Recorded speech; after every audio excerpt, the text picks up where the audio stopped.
5,000 feet. Reefing in progress. Reefing in progress.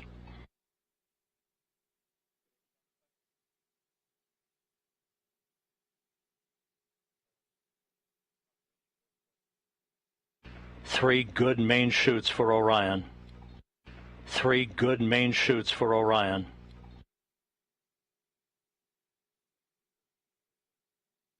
We have three fully inflated main chutes.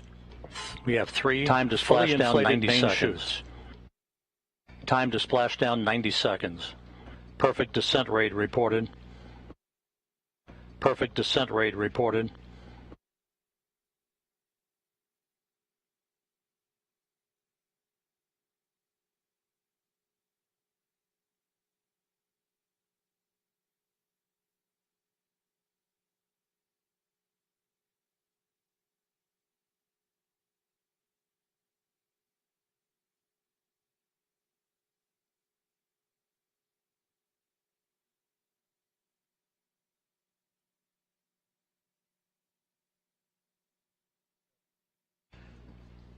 And there it is, high over the Pacific, America's new ticket to ride to the moon and beyond now in view. America's new ticket to ride to the moon and beyond now in view. Orion under its chutes descending toward splashdown. Orion under its chutes descending toward splashdown.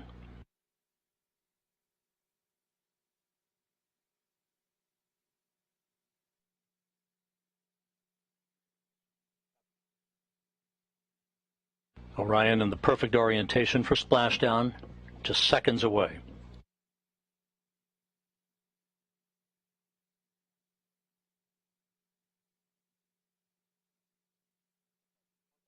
(1,000 feet).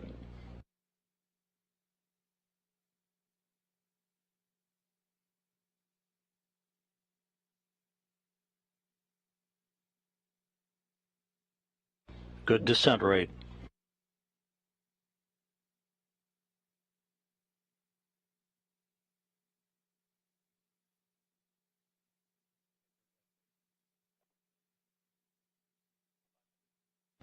(500 feet).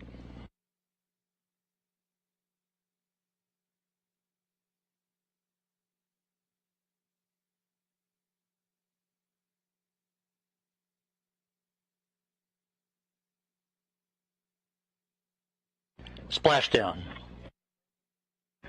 From Tranquility Base to Taurus Littrow to the tranquil waters of the Pacific, the latest chapter of NASA's journey to the moon comes to a close.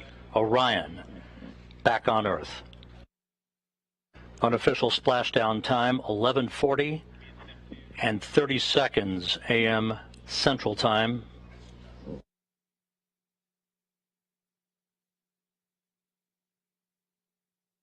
At a mission elapsed time of 25 days, 10 hours, 54 minutes, 50 seconds. That's unofficial. Splashing down off the coast of Baja California.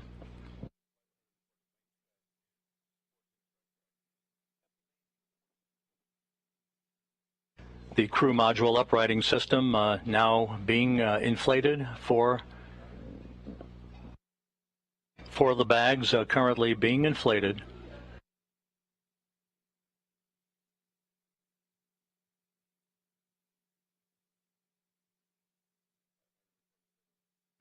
And we have a report that Orion is stable one, upright, the way it should be.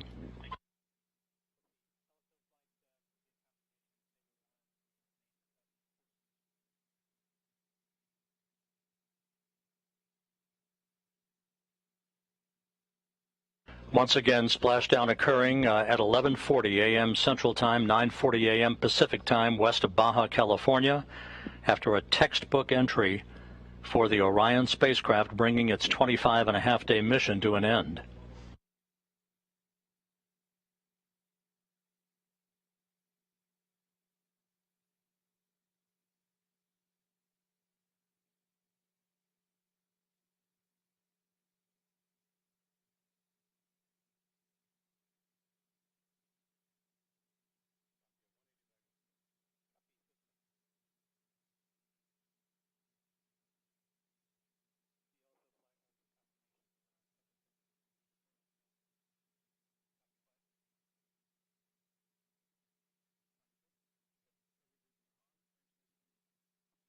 Orion's recovery beacon is on. We have confirmation that 4 out of the 5 crew module uprighting system bags have fully inflated, standing by for word on the 5th one. But Orion is in great shape, stable 1, just in the orientation that had been expected.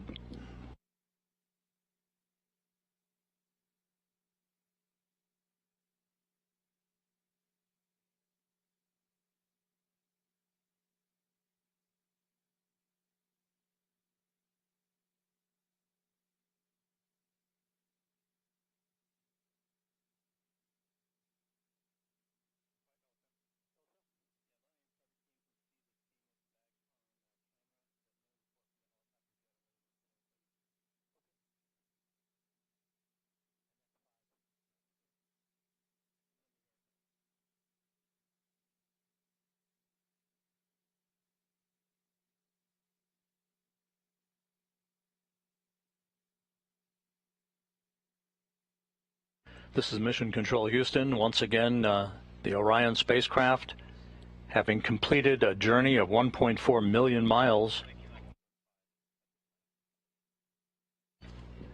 bobbing gently in the Pacific Ocean. 4 out of its 5 crew module uprighting system bags have been deployed. We're standing by for word on the 5th. However, irrespective of that, it is in stable 1 configuration, in good shape according to the recovery team.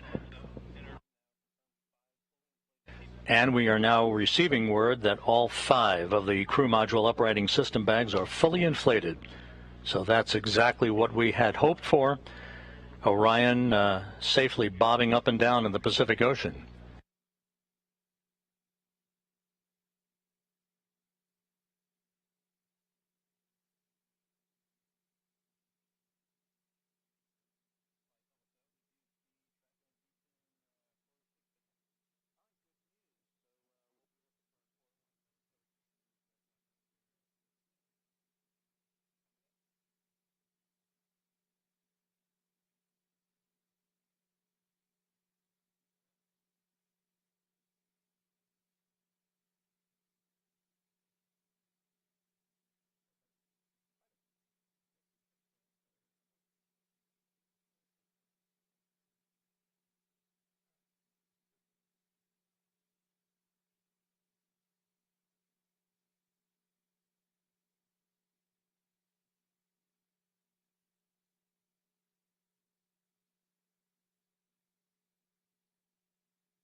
This is Mission Control Houston.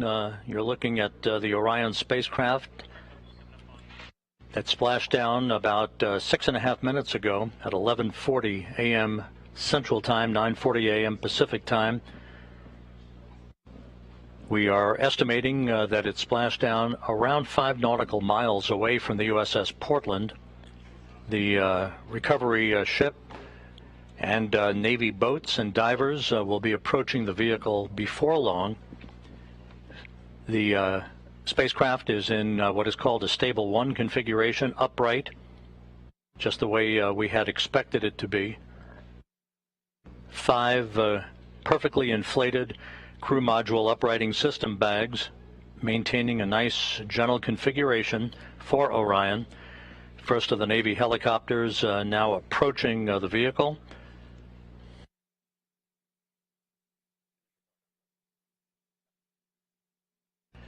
And here in Mission Control, some of Orion's systems no longer needed are being powered down.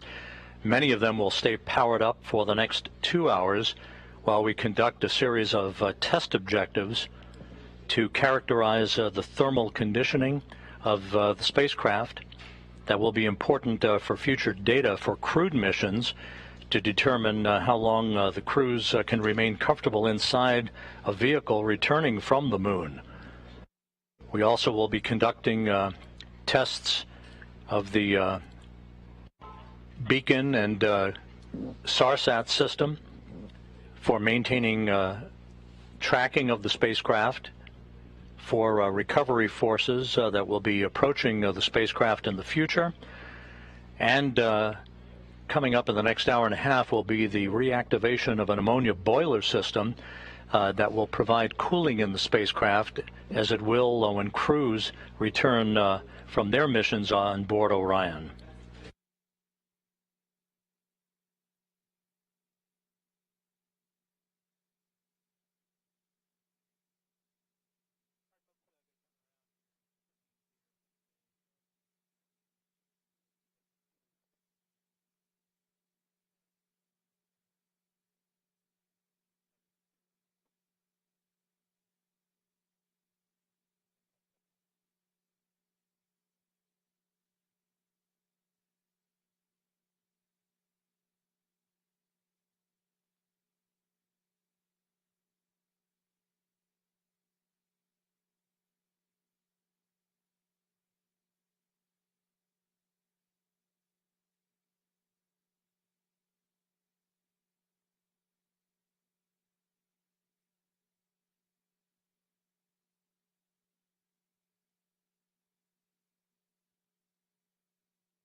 This is Mission Control Houston. Reports from the USS Portland indicate that the first of 2 Navy helicopters flying in the vicinity of Orion, which is about 5 nautical miles away from the ship, indicate no damage to the spacecraft and no hazardous fuel leaking from the spacecraft. A good view of the helicopters and the initial Navy boats that will be approaching Orion a short time from now.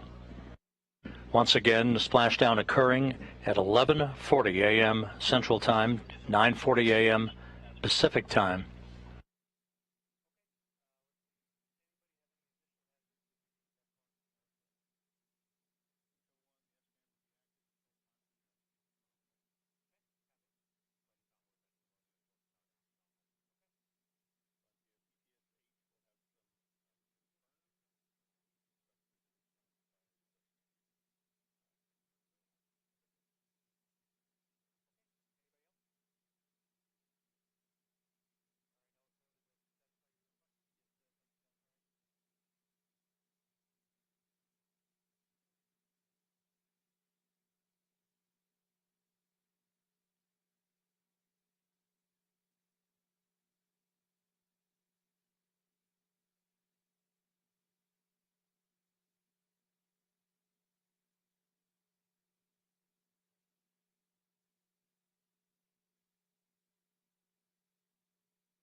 This is Mission Control Houston. Orion in the Pacific Ocean, having splashed down at 11:40 a.m. Central Time, 9:40 a.m. Pacific Time, around 5 nautical miles or so from the USS Portland.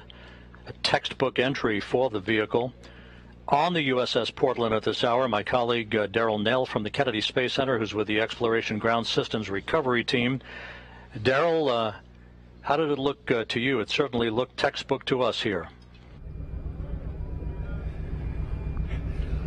I'd say that's a great description, Rob. Perfectly landed here in the Pacific Ocean, and that's been confirmed by the operations manager that I just spoke to.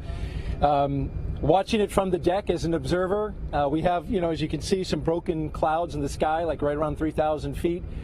But we saw those 3 full main parachutes pop out. It was a beautiful sight, probably just about several thousand feet in the sky, and then we watched that slow descent as the Orion crew module made its way down to the Pacific Ocean. Saw the splash, and then of course the assets aboard the USS Portland here immediately started making their way towards the splashdown site, and as you see live now, they are close to being next to the capsule. Now the helicopters that you see flying there, those are MH-60s.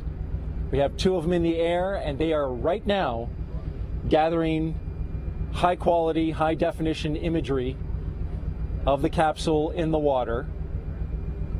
There's a spotter aboard. We have photographers as well. The doors are completely open on both sides of the helicopters, and so you can see them flying a circular track around the splashdown location. They have marked, if you can see it, you can see what looks like smoke coming off the location just to the left there. That is the boats having marked location where some of the debris has come down, the debris that was part of the separation event, the part of the parachutes opening event. So you have the sabot as well as the lid from the parachutes. All of that is being tracked by the Sasquatch team, and the Navy boats are marking that with floatable smoke grenades. All of that hardware the team wants to recover because there's valuable information and data in it. The helicopters will be out for another 20 minutes gathering imagery. You can see one of them getting very close to the crew module. There is an GSS camera, ultra high definition, 8K, which is gathering imagery.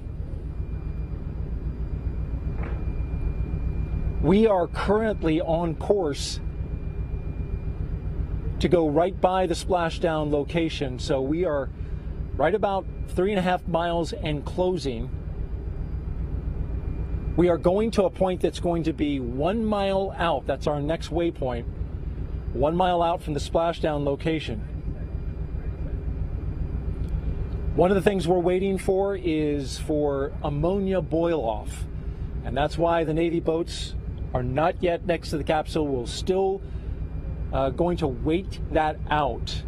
The amount of time that that's going to take is has not been determined. They have allowed for as much as 2 hours.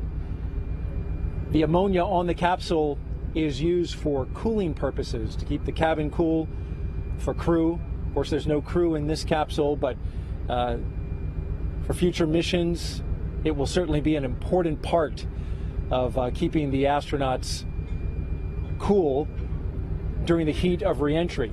But for now, they're going to vent off that ammonia, and as they do that, it's not quite safe to get close to the capsule with the Navy divers.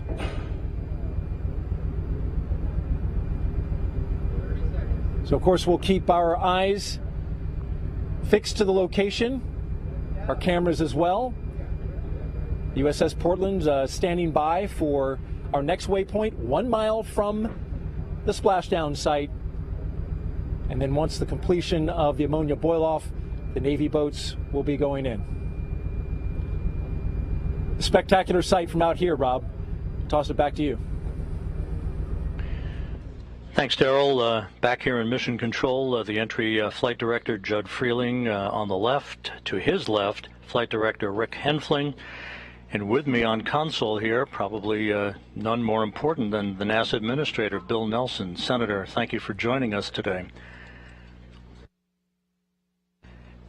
Rob, I'm overwhelmed. I'd say it's good to see you, but this is an extraordinary day.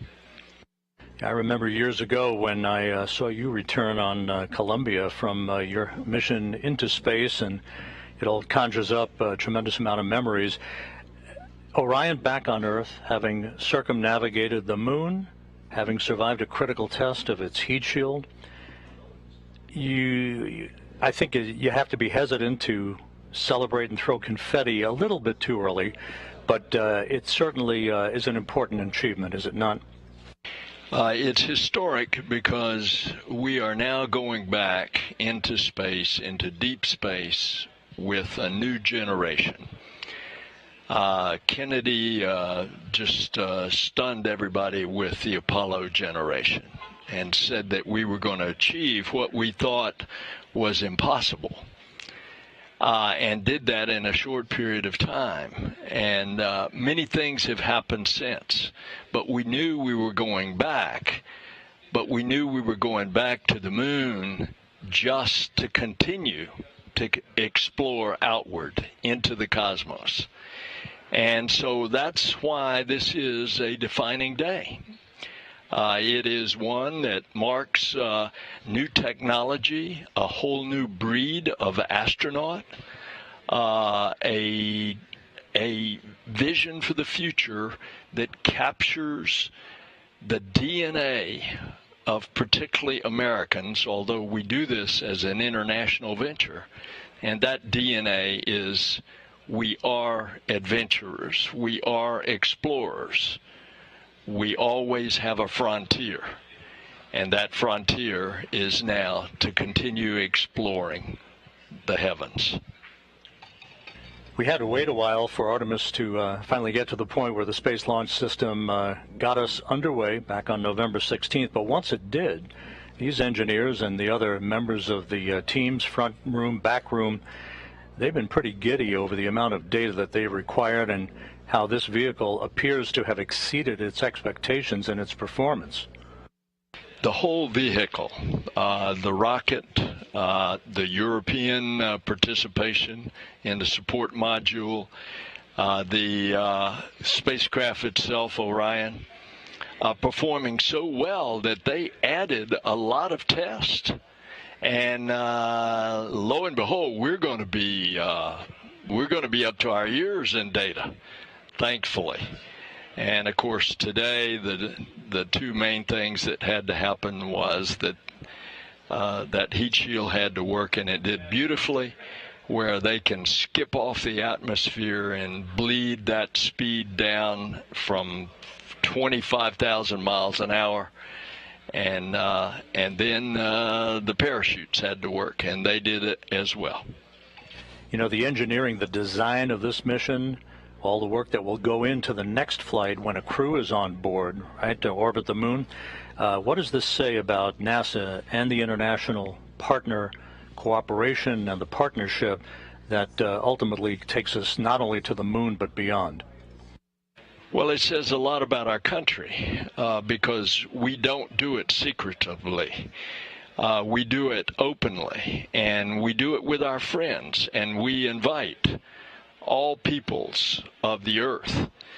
And we are doing it also with commercial partners, because when we go into orbit on Apollo 3, we are going to rendezvous and dock with in this case, SpaceX lander, and the crew will go down to the surface. And then we have another competition going on now for another lander, so that we will have two landers.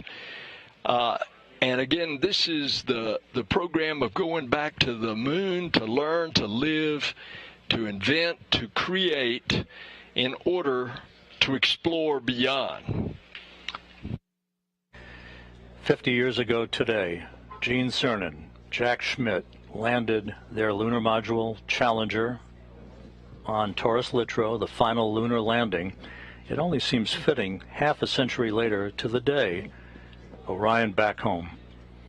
And what a fitting opportunity that I had last night to sit with Jack Schmitt at the astronaut dinner and to talk to him about those experiences.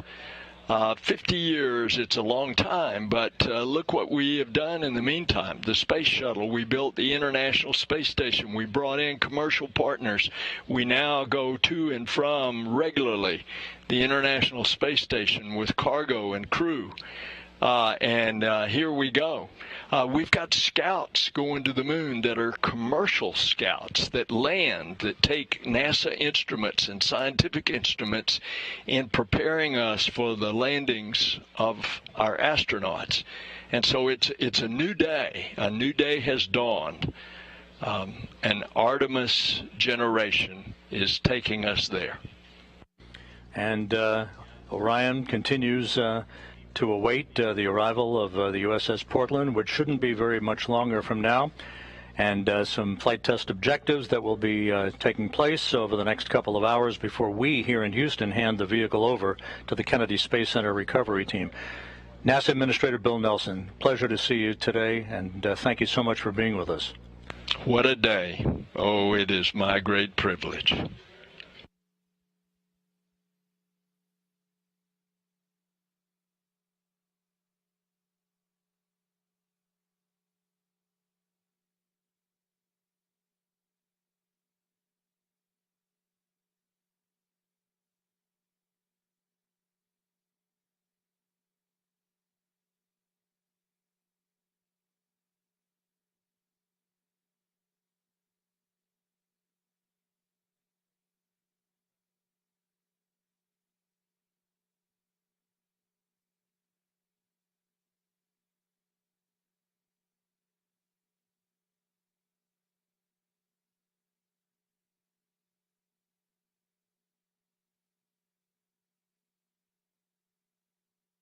This is Mission Control Houston, 26 minutes after the return of Orion from its circumnavigation of the moon and a splashdown in the Pacific, a bullseye splashdown, just about 5 nautical miles away from the USS Portland, as had been planned.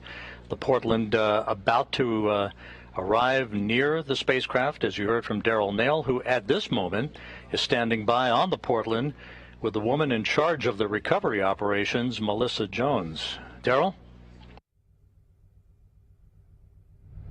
Thank you, Rob. That's right. Melissa Jones, the recovery director, just came from outside the ship's control center where she was monitoring and, of course, managing her team in the midst of this recovery. So, Melissa, thank you for being here. Thank you for having me. This is an exciting day.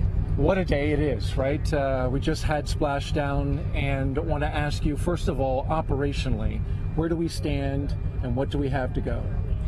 So we had a picture-perfect splashdown, and at this time we're gathering data. With the CM powered up, we'll get some flight test objective data on thermal conditioning, and we're doing some signal data with the tri-band beacons, making sure that we can see the beacons on the capsules and on the astronaut suits to prepare for Artemis 2. And once that is complete, the vehicle will be powered down by the Mission Control Center, and they'll hand that over officially to us here locally in the Pacific. And then we will approach the capsule and attach some lines to it and pull it into the back of the well deck. And that's a delicate mission, right? Because you will be attaching lines, and through the use of Navy boats and then also a winch inside the well deck, and Navy sailors on the lines attached to it as well. It seems like a very delicate operation, especially getting in the well deck where waves will be sloshing around. And we've got already 4 to 5 foot seas out here in the Pacific. Correct. So it is a delicate balance to try to control the capsule in the well deck with all the water that we have in there. and to softly land it on the cradle so that we can capture as much data from the heat shield as possible. Now, as the capsule was coming down, just briefly tell me your reaction that moment that it splashed down. So when they called capture from the helicopters, it was the most amazing feeling. It's just been a long time coming. We've been working this mission for a while, and we've done a ton of training. And every time you do training with a mock-up capsule, you don't have any of that. You don't have parachutes. You don't, hear it coming back through the atmosphere, the sonic booms and all of that kind of stuff. And today that actually happened. It's just amazing. And your team, it's worth noting, has been out here a long time. From the moment of launch, you were on console, ready to support if something off-nominal happened, unusual. You were going to be able to recover that capsule wherever it was needed to recover. So you were working that and then stayed through Thanksgiving all the way to now. So it's been a long road. It has been, yeah. Several of us supported launch, and then we deployed out here about 23 days before, and we're out here for Thanksgiving as a team. So we have been waiting for this and preparing for it for a while. And it looks like you're doing a great job so far. Good luck the rest of the way, Melissa Jones, and thank you for joining us. Thank you very much. Thanks for having me. All right, Rob?